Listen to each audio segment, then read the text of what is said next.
Jai Sriman Narayan. Jai Sriman Narayan. Jai Sriman Narayan. Jai Sriman Narayan. Jai Sriman Narayan. Jai Sriman Narayan. I want to pay my obeisances to my spiritual master, Srimad Jagadguru Sudarshan Acharya Ji Maharaj. I want to pay my obeisances to Lord Sri Ramanuj.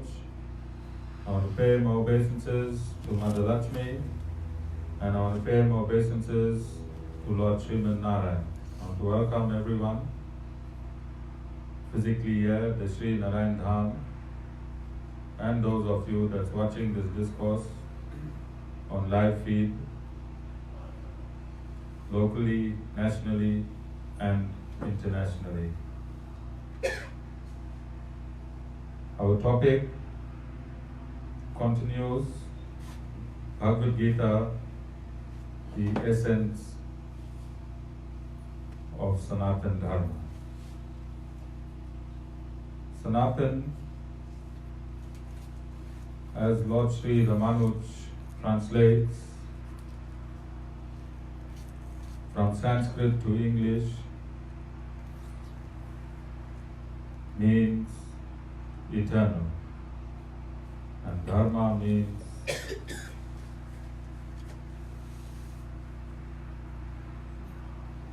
duty, and it also means religious principles. So Sanatan Dharma is a set of religious principles, and it is an eternal duty of the souls to comply with the prescripts of Sanatan Dharma. The Bhagavad Gita, in its 700 verses, covers as a handbook for life in this Kali Yuga. If one starts taking the instructions from the Bhagavad Gita seriously, then one's life will change dramatically. And as we proceed with discussing the 700 verses, along the journey one will find a drastic change in life and in life's bank balance. In life's bank balance. So the Bhagavad Gita prepares you how to live in this world and how to live when you live in this world. The Bhagavad Gita, in its preparation for your liberation, teaches you like how astronauts train to live in space. They do all their training in a capsule, and that capsule is on Earth. Whatever they practice in that capsule, weightlessness and trying to find a way through weightlessness and spacewalk.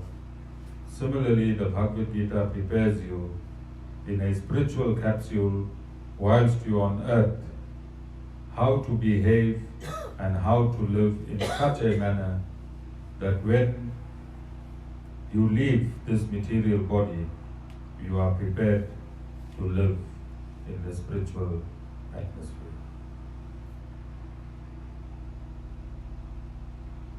those that have taken the Bhagavad Gita seriously have successfully crossed over from the material atmosphere to the spiritual atmosphere. The Bhagavad Gita, the readings, the explanations, the commentaries and the discussions on the Bhagavad Gita is very, very simple. From the beginning of Bhagavad Gita right up to the end of understanding the Bhagavad Gita, one's consciousness needs to change from material consciousness to spiritual consciousness. Material consciousness means that the mind is in action, and spiritual consciousness means that the soul is in action. And this journey between the mind and the soul is a very difficult journey, for the mind has attached itself to the sense objects. And in that attachment, the soul itself has become attached and deluded into believing that it is this material body. It is through discussions like this, through the explanation as set out by the Supreme Personality of Godhead, Lord Sriman Narayan, in his incarnation as Lord Sri Krishna in the Bhagavad Gita, that breaks your hold from material attachment to spiritual attachment. Either way, you have to be attached. Attachment is your nature, and your original and eternal attachment is attachment to the Supreme Personality of Godhead. However, through delusion of the apparent self,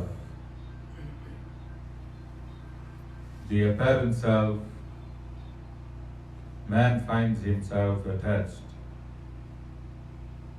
to material nature and believe that his very existence depends on material nature and this particular body within the time frame that man lives within this body.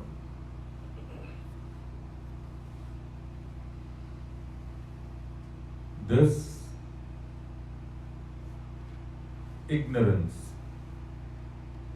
is shattered through the 700 verses of the Bhagavad Gita. And there is a verse in the Bhagavad Gita that is the most important verse, the treasure of all verses. Just one verse. God has given us the clue. And every week from here, during this discussion, we will see who has found the clue. There is one clue in the 700 verses to your salvation. So from next week, I'll be having, I'll ask each person which verse they think is the clue. And I'll give the answer when I complete my 700th verse. A few years down the line, seriously. Maybe well after your marriage. So we're going to go to the Bhagavad Gita, chapter 1. We finished verses 1, 2, 3, 4, 5 and 6. So we're going to start at verse 7. In verse 4, 5 and 6, Duryodhan was trying to incite anger, animosity in the mind of Dronacharya by stating that the army of the opposition had greater people in that army. The army of the Pandavas had greater people, and this is what demons do. This is what demons do. Okay?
In verse 7,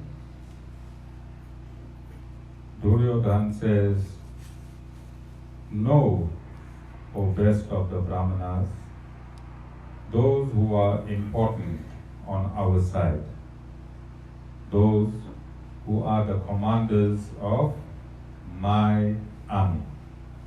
I shall name them to refresh your memory." Okay? So, in chapter 1, verse 4, he stated, there in that army are heroes, great bowmen like Bhima and Arjuna, and he names a few, and he also says a mighty warrior. So he uses the word heroes, great bowmen, mighty warriors. Alright? And then in chapter 7, he says, "Know, O best of Brahmanas, those who are important on our side." Just one word, important. Does the word important override great, valiant, best among men, heroes, great, mighty? Does important override all of that?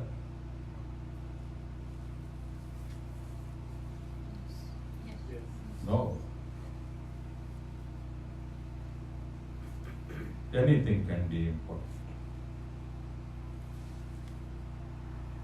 you need to go to the bathroom just now. It becomes very important when the need is there. But you're not doing a mighty endeavor if you go to the bathroom. Are you doing something mighty, valiant, great? But it's important. So important can be anything. Mighty is mighty. Great is great. Can you see the words he's using for the opposition? And when it comes to his own army, he's just saying they are important.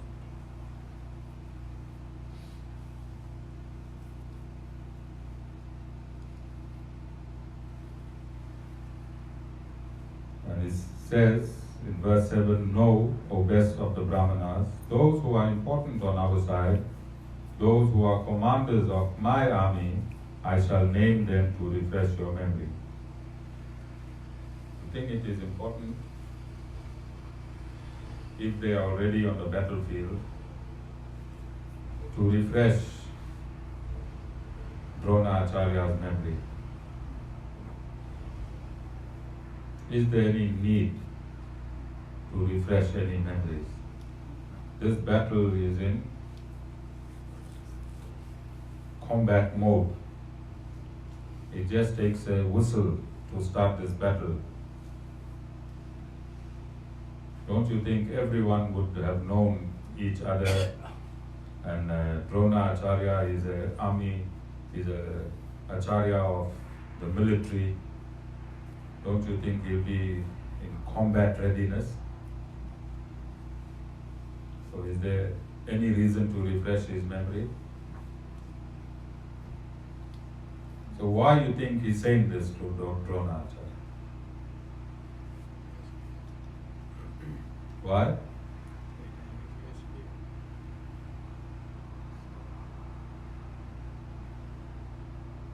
Because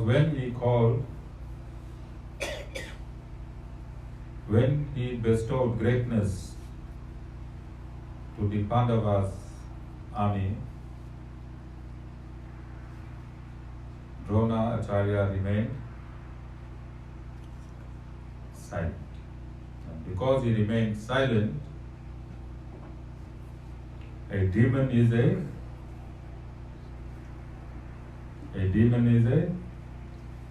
shrewd thinker. A demon is a shrewd thinker, and in that silence of Dronacharya, he decided to salvage the running of his mouth, because I told you demons are used to babbling. They always babble and ramble. Why do they babble and ramble? Because they don't have anything substantive in them. They do not have anything substantive. They are unrighteous. They don't have any value in them. And when you have no value, then you become insane. Insane with ramblings and babblings. Ramblings and babbling. He is babbling. He is frantic. He is desperate. He is sweating. Out of desperation comes depression. Look at how many actions Duryodhan is in. Look at how many things he's saying in his demonic mentality. This is what demons do. Try and fight with a demon. Try and have a debate with the demon. Try and have an argument. with a demon. The demon will never be on topic. Demon will never be on topic. If you're talking about apples, demon is talking about burgers. That's how far a demon is. You're talking about apples, a demon is talking about burgers.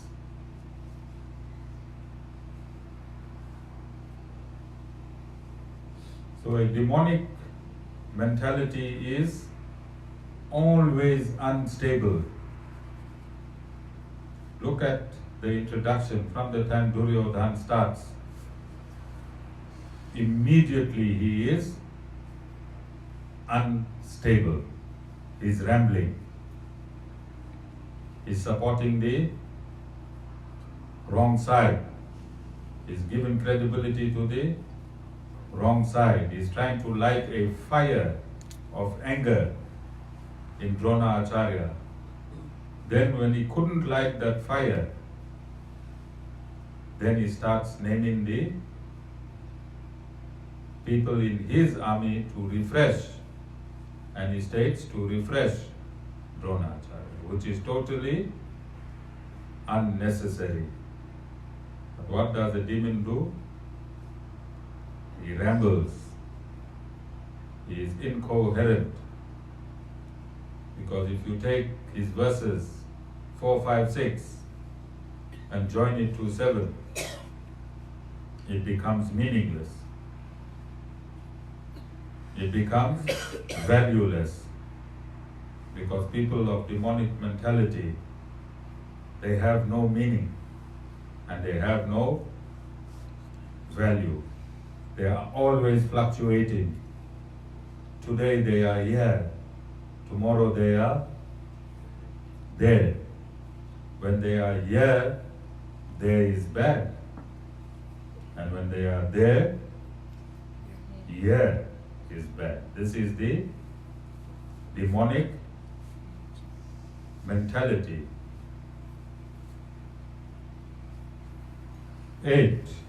And he names yourself, Bhima and Karna, the victorious Kripa, Asvatthama, Vikarna, and Jayadratha, the son of Somadatta.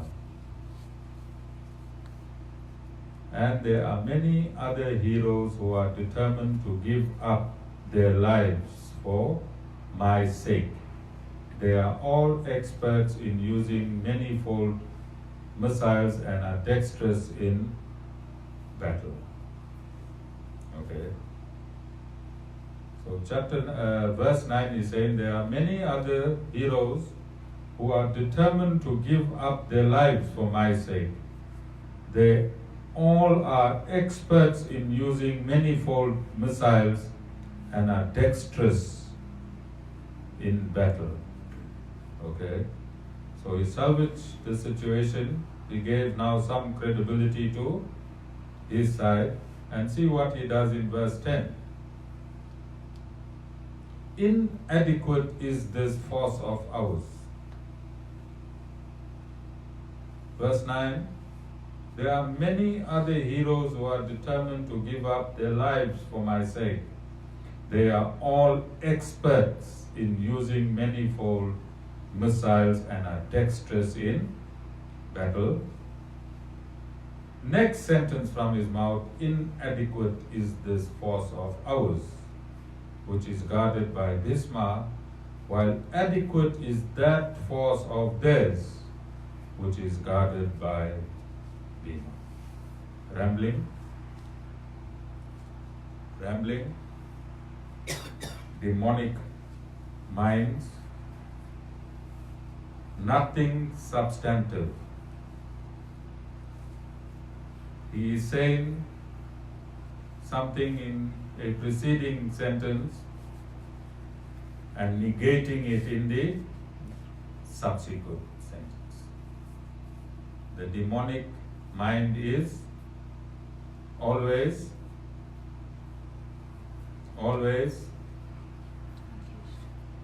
confused.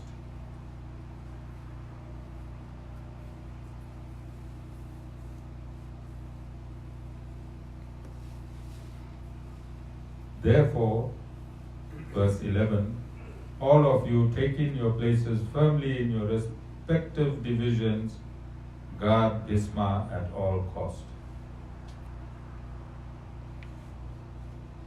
Then the valiant grandsire Bhima, senior most of the Kuru clan, roaring like a lion, blew his conch with a view to cheer up Duryodhana.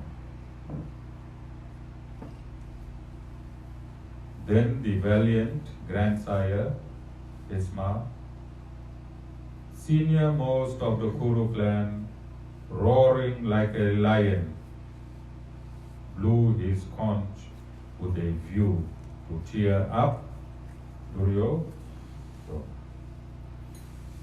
So his granduncle Bhima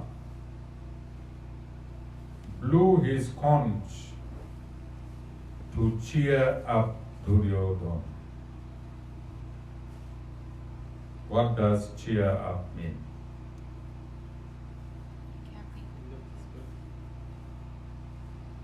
Lift his spirit, because Duryodhan was babbling.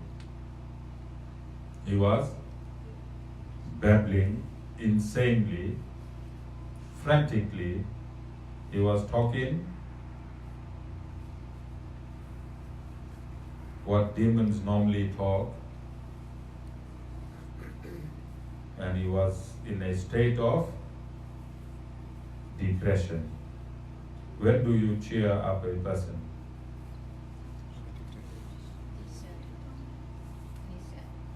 Sad, depressed. So the unrighteous are always in a state of depression.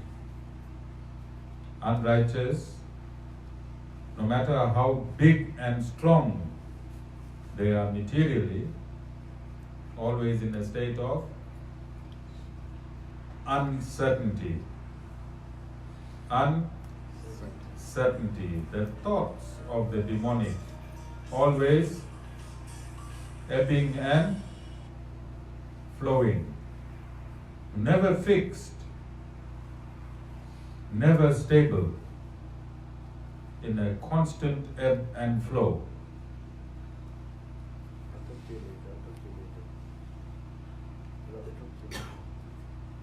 Constant ebb and flow.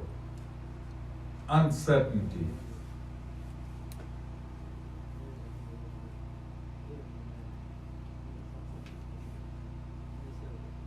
What type? I explained earlier that Duryodhan and his brothers were they had no original birth, no genuine birth. They were cloned. They were cloned. What do you understand by clone?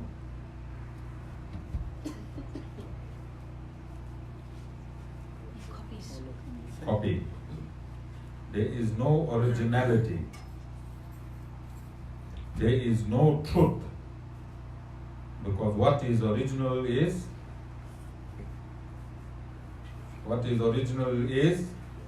absolute. And absolute is truth. And what is copied is fake. And the demonic mindset is always within these parameters. All demons fit within their behavior are carbon copies of other demons. Aren't they? The behavior is clone. Their behavior is clone. All demonic people behave the same. They have the same substratum. Because all demons are unrighteous. And unrighteous is a dark shadow of righteous. The light shines on righteousness and casts its shadow on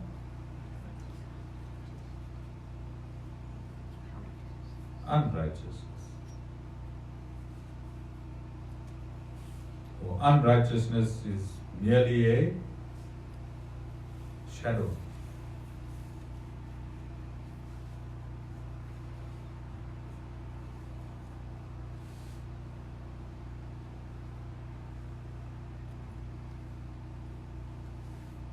From righteousness, how many sons were born?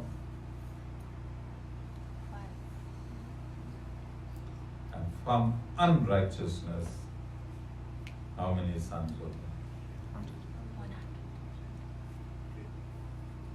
So in this world of ours, how many righteous people will you get?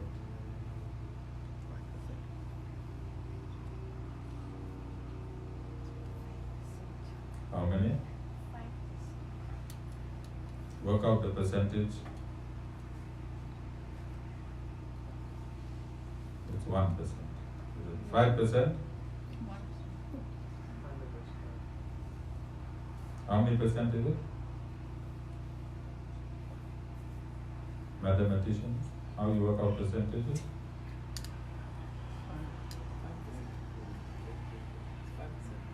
5%. For every 100 there is 5.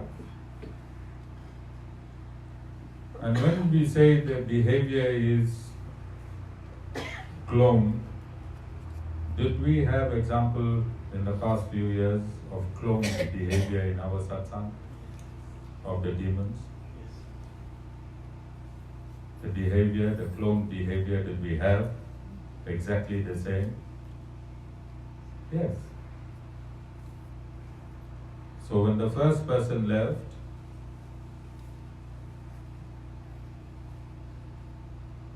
then 20 people shot him. And that 20 said, Acharya ji, you are the greatest. How could that person leave our satsang? It boggles my mind how such a person could have even been in our satsang. That person is such a great demon, Acharya ji. We will never do what that person did. And we will never ever leave you. And then the second person left. And the 18 clones said the same thing. Acharya ji, how did the second person leave knowing what the first person did? Acharya ji, how did the second person leave knowing what the first person did and how we proved the first person wrong? And the second person helped us to prove the first person wrong. Then we got 18 clones. And a few months later, the third person left. Where all these clones have landed? Together. All these clones who could not sit cloned in righteousness sits cloned in unrighteousness. They could not look eye to eye in this satsang. They could not look eye to eye in this satsang. They could not be friends in this satsang. They could not be friends in righteousness because they were cloned to be unrighteous. And although they fought valiantly against each other, they became greater friends as demons. And when we look at them today, they all fit like a great cloned demonic family. They forgot that they went on public arenas and demolished the same clones that they joined unashamedly. Unashamedly.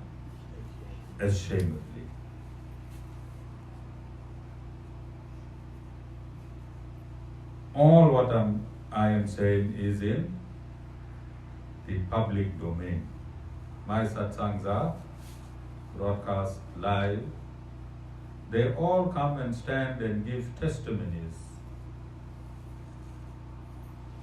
And they all have stated, Acharya ji, you are the greatest. How these others left you, we will never leave you. And they all land back to their cloned originality. Their cloned originality, which is their demonic clan.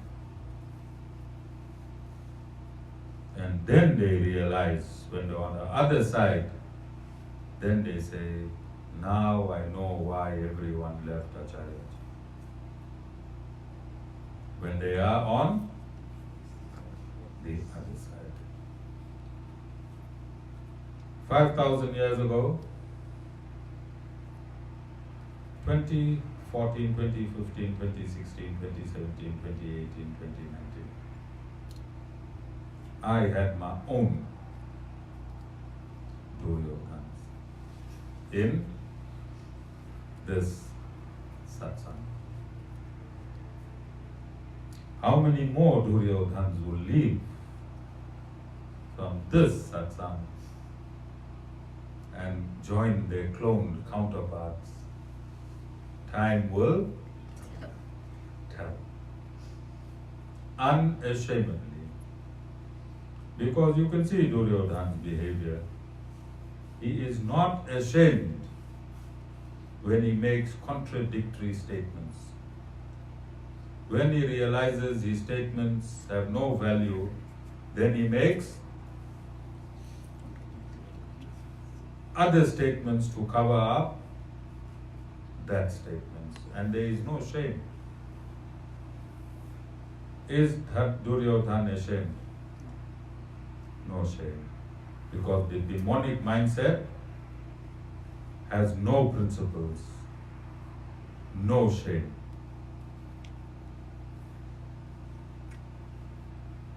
Absolutely shameless.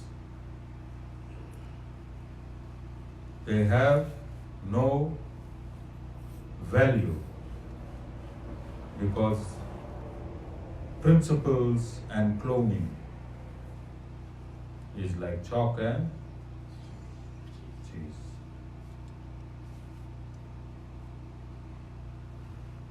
A copy can never be the original, and only the original will have principles.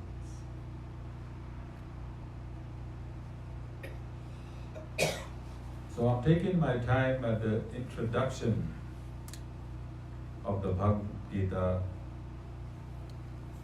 in explaining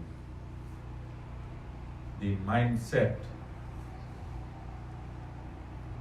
of the characters, the mindset of these characters, and a background to these minds, because listening to this discourse today in real time and later in recorded time, many people will find themselves in many circumstances that is real to this June 2019. The Bhagavad Gita is regarded as a myth,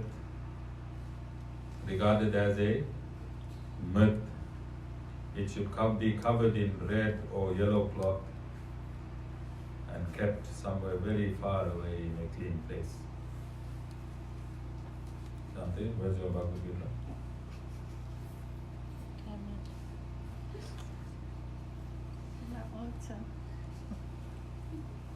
What color covering? No cover.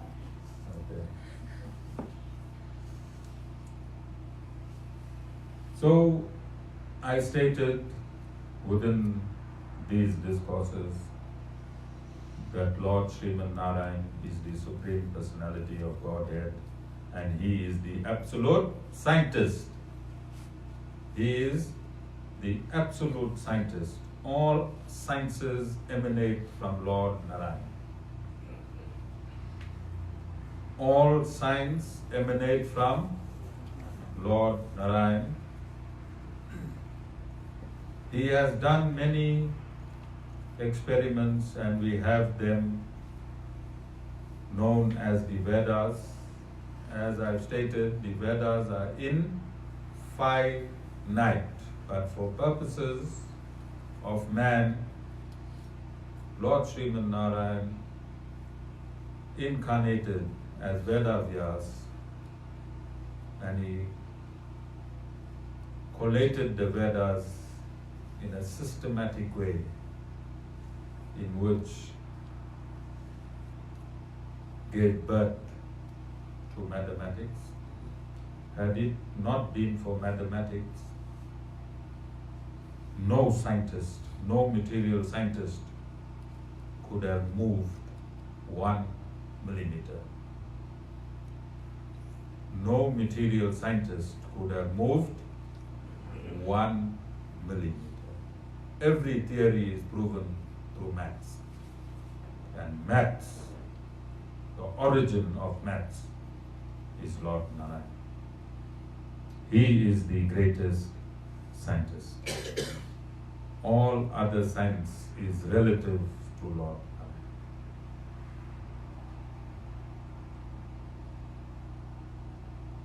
Narayan. And the Bhagavad Gita is the absolute truth, because the Bhagavad Gita was spoken in the Mahabharata, and the story ends in the Mahabharata that Lord Shri Krishna sank the city of Dwarika and killed all the Yadu clan.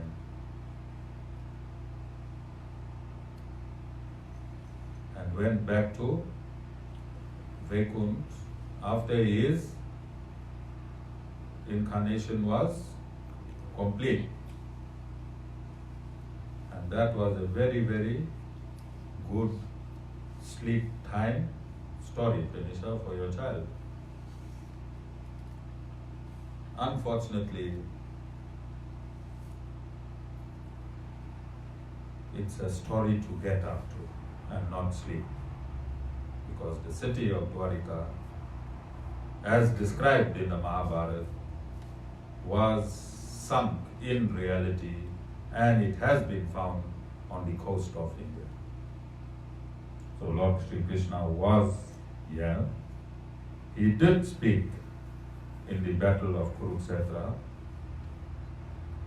Arjuna was here and Duryodhan was here.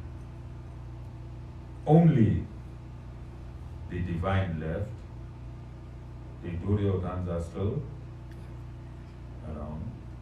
Many have followed me in my satsang. And my satsang itself was the battle of Kurukshetra for a few years now. Unfortunately, Lord Sri Krishna did not give me powers to annihilate all of them. They keep popping up every now and again. They come very, very close. They disguise themselves as your closest devotees.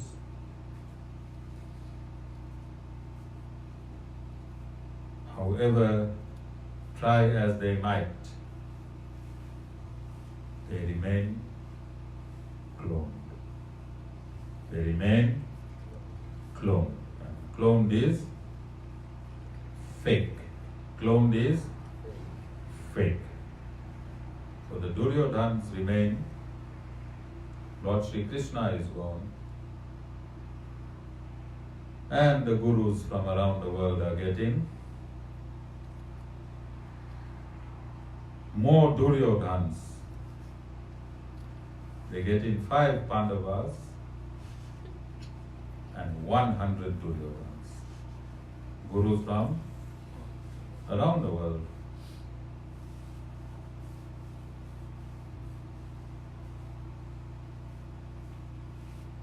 There is an international institution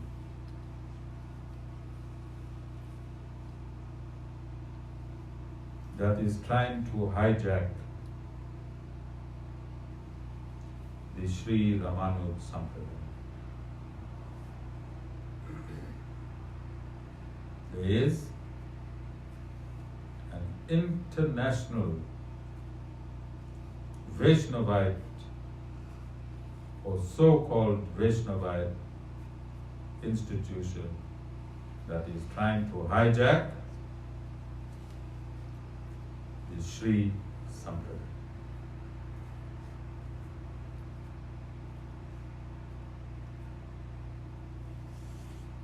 Look where the Duryodhans have entered. Within the mainstream Vaishnavism as well. Mainstream Vaishnavism as well. By the time I discuss the 700th verse,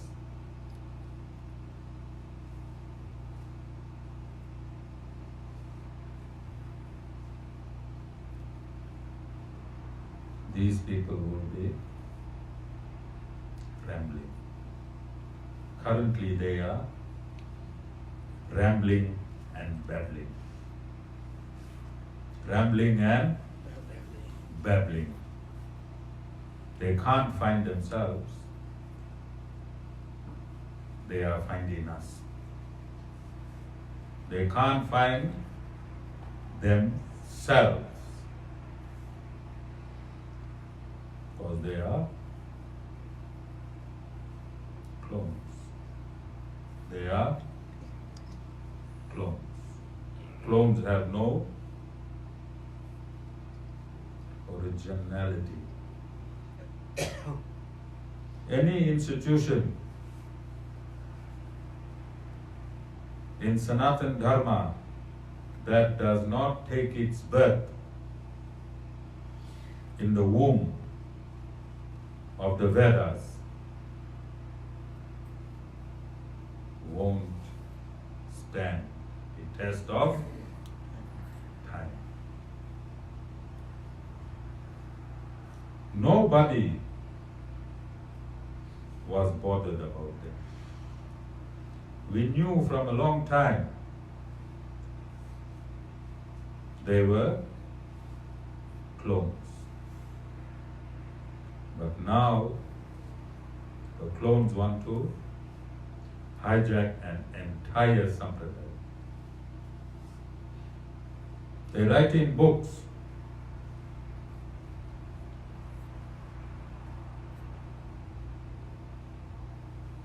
that they were predicted from this sampradaya. They are babbling. They are babbling. Who babbles? Demons. They had a small, obscure foundation, and they built their entire institution on this foundation. And they're supposed to keep it concealed. But the demonic mindset is such that after you steal, you forgot you stole. And you become so brave that you start squandering what you stole. And then you'll end up behind bars. These people will dance their way to hell. They will dance their way to hell. Every saint has a, and every sinner has a, even these dancers, if they stop dancing. Jai Shri Narayan. Jai Shri Narayan.